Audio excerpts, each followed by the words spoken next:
Hello everyone, welcome back. దేశవ్యాప్తంగా జరుగుతున్న వార్తల ద్వారా, కరెంట్ అఫైర్స్ ద్వారా హిందీ నేర్చుకునే ప్రయత్నం చేయబోతున్నాం. ఇవి మనం రెగ్యులర్గా వింటూ ఉంటాం కాబట్టి, వార్తల్లో వింటూ ఉంటాం కాబట్టి వీటి ద్వారా హిందీ నేర్చుకోవడం చాలా సులువు. అదేవిధంగా చాలా హిందీ పదాలు మనం నేర్చుకోగలుగుతాం. స్టార్ట్ చేద్దాం. మరి ఈరోజు మన central education minister Dharmendra Pradhan గారు రాజీనామా చేశారు. ఆయన ఎందుకు రాజీనామా చేయాల్సి వచ్చింది? అలాగే సోనం వాంగ్చుక్ ఈయన నిరాహార దీక్ష చేశారు. ఒక 26 days నిరాహార దీక్ష చేశారు. ఆయన ఎందుకు నిరాహార దీక్ష చేయాల్సి వచ్చింది? అలాగే చాలా ఎక్కువగా సోషల్ మీడియాలో వినిపిస్తూ ఉంది కాక్రోచ్ జనతా పార్టీ అని చెప్పి. కాక్రోచ్ జనతా పార్టీ అని చెప్పి చాలా ఎక్కువగా వినిపిస్తాం. ఈ కాక్రోచ్ జనతా పార్టీ అంటే ఏంటి? ఇలాంటి విషయాలు తెలుసుకుంటూ మనం హిందీ నేర్చుకునే ప్రయత్నం చేద్దాం. చివరి వరకు చూడండి. మీరు చాలా చాలా పదాలు నేర్చుకోబోతున్నారు. మీరు హిందీ వార్తలు చూసినా కూడా మీకు అర్థమైపోయే విధంగా మీరు తయారవబోతున్నారు. మరి స్టార్ట్ చేద్దామా? శిక్షా మంత్రి ధర్మేంద్ర ప్రధాన్ నే దియా ఇస్తిఫా. శిక్షా మంత్రి, శిక్ష అంటే ఎడ్యుకేషన్ అనమాట. ఓకే, విద్యా మంత్రి, విద్యాశాఖ మంత్రి. ఓకే, శిక్షా మంత్రి అంటాం. శిక్షా మంత్రి ధర్మేంద్ర ప్రధాన్. ధర్మేంద్ర ప్రధాన్ అంటే ఆయన పేరు అది. నే దియా ఇచ్చారు. ఏమిచ్చారు? ఇస్తిఫా. ఇస్తిఫా అంటే రాజీనామా ఇచ్చారు. నెక్స్ట్, సోనం వాంగ్చుక్ కి భూక్ హడతాల్. సోనం వాంగ్చుక్ యొక్క భూక్ హడతాల్. భూక్ హడతాల్ అంటే హంగర్ స్ట్రైక్ అనమాట. అంటే ఆ భూక్ అంటే ఆకలి, హడతాల్ అంటే ఏదైనా ఒక సమ్మె, ఇలాంటి అర్థాల్లో వస్తుంది. ఓకే, భూక్ హడతాల్. ఆయన ఎందుకు నిరాహార దీక్ష చూద్దాం. ఔర్ కాక్రోచ్ జనతా పార్టీ కా ఆందోళన. ఈ కాక్రోచ్ జనతా పార్టీ ఎందుకు ఆందోళన చేసింది? ఆందోళన అంటే ఆందోళన. ఓకేనా, చూద్దాం ఒకసారి. भारत के केंद्रीय शिक्षा मंत्री धर्मेंद्र प्रधान ने शनिवार को अपने पद से इस्तीफा दे दिया. भारत के केंद्रीय शिक्षा मंत्री, भारत యొక్క కేంద్రీయ సెంట్రల్ శిక్షా మంత్రి, ఎడ్యుకేషన్ మినిస్టర్ ధర్మేంద్ర ప్రధాన్ ने శనివారం అంటే ఈరోజు అప్నే పద్ సే తన పదవి నుండి, తన పదవికి ఇస్తిఫా దే దియా, రాజీనామా చేశారు. ఉన్హోనే ఆయన ప్రధానమంత్రి నరేంద్ర మోదీకి అప్నా త్యాగపత్ర పెట్టుకోండి. త్యాగపత్ర, ఇస్తిఫా దేనా అంటే రాజీనామా చేయడం, ఒక పదం నేర్చుకున్నాం. శిక్షా మంత్రి అంటే విద్యాశాఖ మంత్రి, రెండో పదం నేర్చుకున్నాం. కేంద్రీయ అంటే సెంట్రల్ అని అర్థం అనమాట. కేంద్ర. త్యాగపత్ర అంటే రాజీనామా పత్రం. త్యాగపత్ర అంటే రాజీనామా పత్రం అనమాట, రెసిగ్నేషన్ లెటర్. సౌంప అంటే అప్పగించారు, అందజేశారు అని అర్థం అనమాట. ఏదైనా కూడా అప్పగిస్తే, అందజేస్తే దాన్ని ఏమంటాం హిందీలో? సౌంప్న అంటాం. సౌంప, అందించారు. నెక్స్ట్ చూడండి. పృష్ఠభూమి ఔర్ నీట్ వివాద్.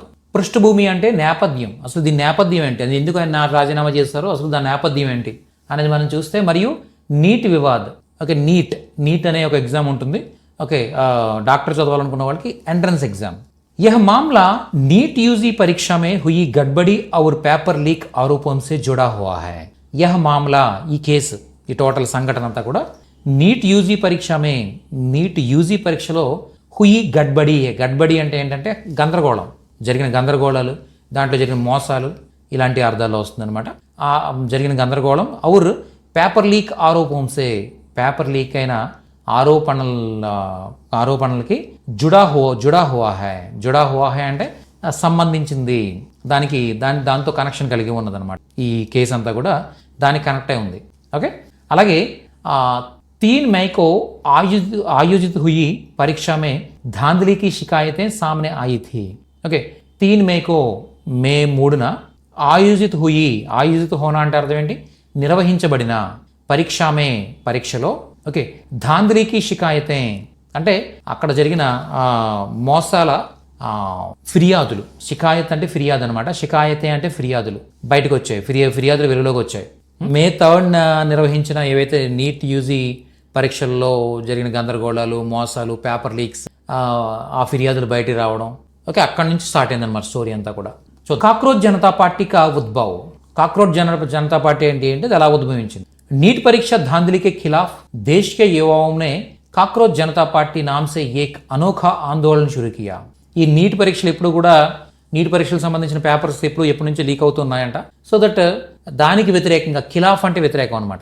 ధాంధలీకే ఖిలాఫ్.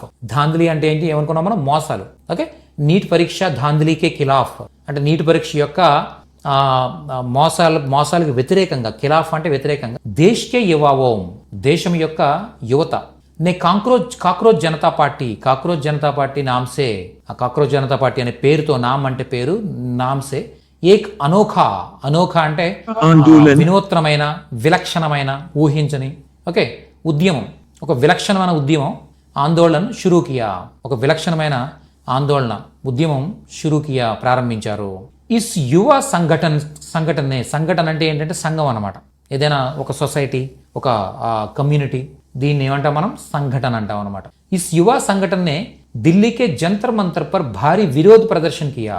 ఓకే, ఇస్ యువ సంఘటన ఈ యువ సంఘం ఢిల్లీ యొక్క జంతర్ మంతర్ అనే ఏరియాలో భారీ విరోధ ప్రదర్శన అంటే ఒక పెద్ద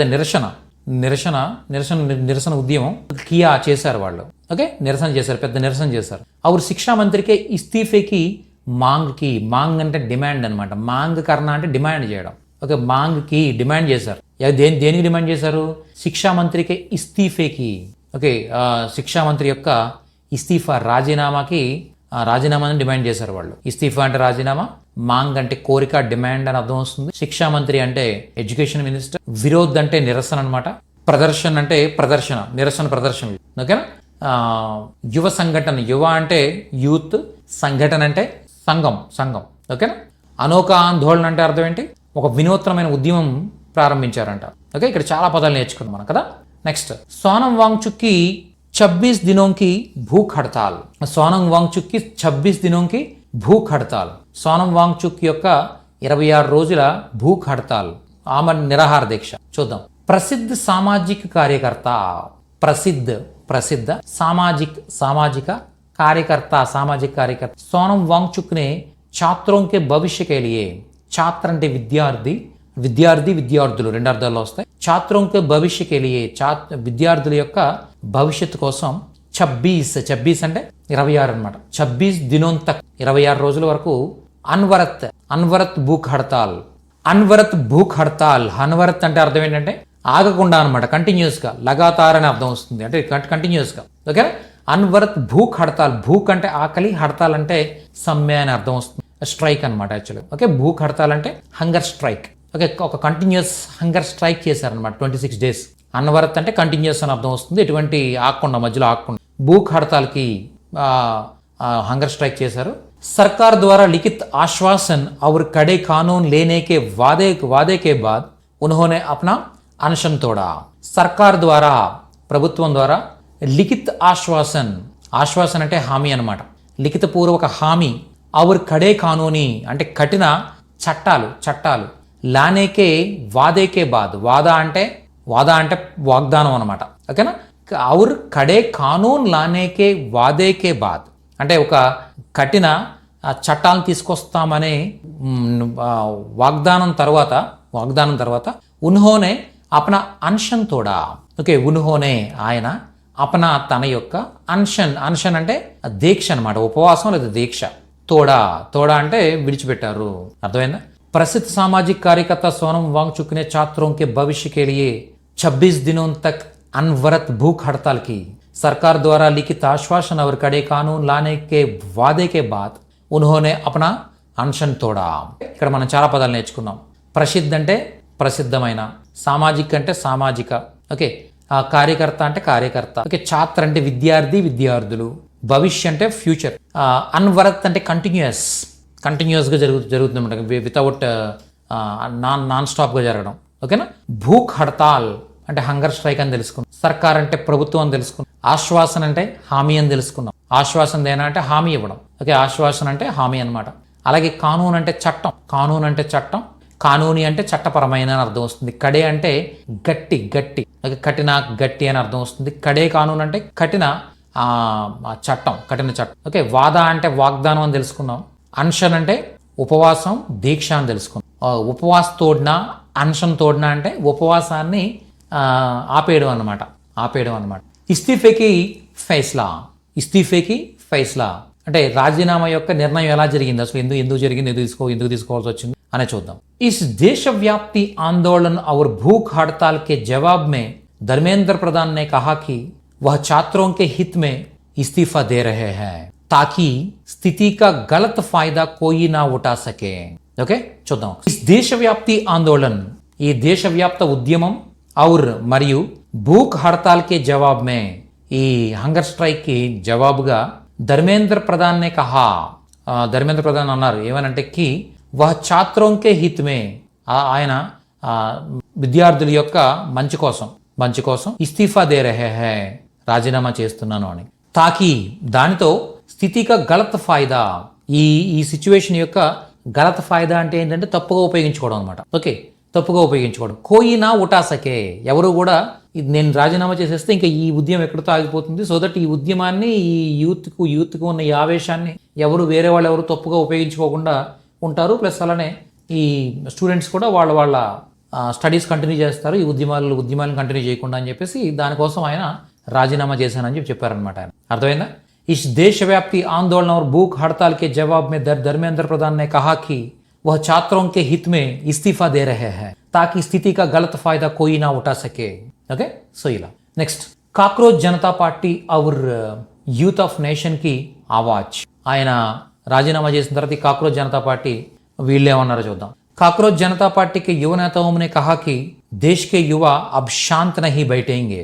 जिस तरह काक्रोच हर मुश्किल परिस्थिति में जीवित रहता है, उसी तरह भारत के युवा भी अपने अधिकारों और न्याय के लिए हर संघर्ष का सामना करेगा. ఓకే, ఇలా అన్నారన్నమాట వీళ్ళు. చూద్దాం ఒకసారి. కాక్రోచ్ జనతా పార్టీకి యువ నేతావం, నేత అంటే నాయకులు అనమాట, నేత అంటే నాయకుడు. ఓకే, నేతావం అంటే నాయకులు, యువ నేతావం యువ నాయకులు. నే కహా అని చెప్పారు కి ఏంటంటే దేశ్కే యువ, దేశం యొక్క యువత అబ్ శాంత్ నహీ బైఠేంగే, ఇప్పుడు శాంతంగా కూర్చోరు. జిస్ తరహ్, ఏ విధంగా అయితే కాక్రోచ్ హర్ ముష్కిల్ పరిస్థితి మే, ఓకే, ఎలాగైతే బొద్దింక హర్ ముష్కిల్ పరిస్థితి మే, ప్రతి కష్టమైనటువంటి పరిస్థితుల్లో జీవిత్ రహతా హై, జీవించి ఉంటుందో. ఓకే, ఎందుకంటే డైనోసార్లు ఉన్న కాలం నుంచి బొద్దింకలు ఉన్నాయంట. అయితే డైనోసార్లు కూడా అంతమైపోయాయి, కానీ బొద్దింకలు మాత్రం ఇప్పటికి కూడా బతికే ఉన్నాయి కదా. సో ఎలా అయితే హర్ ముష్కిల్ పరిస్థితి మే జీవిత్ రహతా హై, ప్రతి కష్టమైనటువంటి పరిస్థితుల్లో కూడా బ్రతికి ఉంటాయో, ఉసీ తరహ్ అదేవిధంగా భారత్ కా యువా భీ, ఉసీ తరహ్ అంటే అదేవిధంగా భారత్ కా యువా భీ, భారతదేశం యొక్క యువత కూడా అప్నే అధికారం ఔర్ న్యాయ్ కే లియే, వాళ్ళ అధికారాలు ప్లస్ అలాంటి న్యాయం కోసం హర్ సంఘర్ష కా సామ్నా కరేగా. హర్ సంఘర్ష కా ప్రతికూలత అంటే కండిషన్స్ వాళ్ళకి ఫేవరబుల్గా లేని సిచ్యువేషన్లో సామ్నా కరేగా, ప్రతికూలతని ప్రతి పోరాటాన్ని కూడా ఎదుర్కొంటాం అని చెప్పేసి వీళ్ళు చెప్పడం జరిగింది. అర్థమైందా మీకు? సో ఇలా మనం ఒక కరెంట్ అఫైర్ ఈరోజు జరిగిన, ఈరోజు లేదా లాస్ట్ ఫ్యూ డేస్గా జరుగుతున్న విషయాలన్నింటినీ కూడా ఒక్కసారి తెలుసుకుంటూ వాటిపైన చాలా పదాలు నేర్చుకున్నాం మనం. ఓకే, చూడండి, భూక్ హడతాల్ అంటే ఆ నిరాహార దీక్ష అని తెలుసుకున్నాం. ఓకే, అలాగే అన్షన్ తోడ్నా అంటే దీక్ష విరమించడం అని చెప్పేసి, అలాగే శిక్షా మంత్రి అంటే విద్యాశాఖ మంత్రి అని, ఇస్తీఫా అంటే రాజీనామా అని, ఇలా చాలా చాలా చాలా విషయాలు ఈ సెషన్లో మనం నేర్చుకున్నాం. సో ఈ పదాలన్నీ కూడా మీరు ప్రాక్టీస్ చేయాలనుకున్నట్టయితే, ఇప్పుడు విన్నారు, ఓకే, మీకు కొంతవరకు ఈ పదాలన్నీ గుర్తున్నాయి అనుకున్నారు మీరు. సో మరి ఎలాగా మీకు వాటిని ఎలా మీరు టెస్ట్ చేసుకుంటారు అంటే, మీకు ఇక్కడ బ్లాగ్ ఇచ్చాను నేను. యాక్చువల్గా బ్లాగ్ సంబంధించిన ఈ బ్లాగ్ పేజ్ సంబంధించిన లింక్ ఇక్కడ ఇస్తాను. మీరు మళ్ళీ ఈ బ్లాగ్లో ఉన్న ఈ ఆర్టికల్ అంతా కూడా చదవాలనుకుంటే కనుక మీరు ఈ ఆర్టికల్ చదవచ్చు. అలాగే ఈ ఆర్టికల్ చదవడంతో పాటు మీరు ఎక్కడైనా కూడా ఒక పదం మీకు తెలియలేదు అనుకోండి, వెంటనే చూడండి ఆ సంఘటన చూసారా, ఈ సంఘటన పైన క్లిక్ చేశారు. ఆ సంఘటన అంటే ఏంటి? ఓకే, సంఘటన అంటే సంస్థ లేదా ఆర్గనైజేషన్ అనమాట, ఒక సంఘం లేదా సంస్థ. అర్థమైందా? అలాగే చూడండి, నెక్స్ట్ విరోధ్ అని ఇచ్చారనుకోండి, విరోధ్ అని క్లిక్ చేయండి. విరోధ్ అనగానే ఆటోమేటిక్ గా నిరసన, ప్రదర్శన అంటే ప్రదర్శన. ఓకే, సో ఇలాంటి అర్థాలు వస్తాయి. విరోధ ప్రదర్శన అంటే ధర్నా. ఓకే, ఇస్తీఫా అంటే రాజీనామా అని, మాంగ్ అంటే డిమాండ్ అని. మాంగ్ అంటే ముఖ్య మాంగ్ అంటే ఏంటి? ప్రధాన డిమాండ్ అనమాట, డిమాండ్. ఓకే, సో ఇలా చక్కగా మీరు మీ అంతట మీరుగా ఆశ్వాసన అంటే ఆశ్వాసన అంటే లిఖితపూర్వక హామీ అని, ఇలా ప్రతిదీ కూడా మీరు జస్ట్ దానిపైన క్లిక్ చేస్తే మీకు ఆ మీనింగ్స్ వస్తూ ఉంటాయి అన్నమాట. సో ఆ విధంగా చక్కగా మీరు వీటన్నిటికీ మీనింగ్స్ మళ్ళీ ఒకసారి చూసుకుంటూ, మళ్ళీ అలాగే ఈ ఆర్టికల్ అంతా నెంబర్ ఆఫ్ టైమ్స్ వింటూ, మళ్ళీ మీరు ఒక న్యూస్ రీడర్లా మీరు కూడా చెప్పడానికి ట్రై చేస్తూ వెళితే మీకు ఈ పదాలన్నీ కూడా బాగా గుర్తుండిపోతాయి. మీరు హిందీ మాట్లాడడంలో ఇవి చాలా బాగా ఉపయోగపడతాయి. ఓకే, సో మరి నెక్స్ట్ సెషన్లో ఇలాంటి మరొక కరెంట్ అఫైర్తో న్యూస్తో ఇక హిందీ నేర్చుకునే ప్రయత్నం చేద్దాం, మరిన్ని పదాలు నేర్చుకునే ప్రయత్నం చేద్దాం. అలాగే ఈ టోటల్ బ్లాగ్ సంబంధించిన లింక్ నేను వీడియో కింద డిస్క్రిప్షన్లో ఇస్తాను. ఓకే, బ్లాగ్ మొత్తం చూడండి. ఓకే, నెక్స్ట్ అలానే ఇక్కడ టెస్ట్ ఉంటుంది, టెస్ట్ కూడా అటెంప్ట్ చేయండి. ఇక్కడ టెస్ట్ ఉంటుంది, భూక్ హడతాల్ అంటే ఏంటి. ఓకే, ఇక్కడ మీరు సెలెక్ట్ చేసుకుంటారన్నమాట. ఇస్తీఫా అంటే ఏంటి చూసారా. ఇలా మీరు టెస్ట్ చేస్తున్నారు. కొన్ని క్వశ్చన్స్ కూడా ఇచ్చాను ఇక్కడ. నెక్స్ట్ సెషన్లో మరింత నేర్చుకుంటూ మళ్ళీ కలుద్దాం. Thank you so much.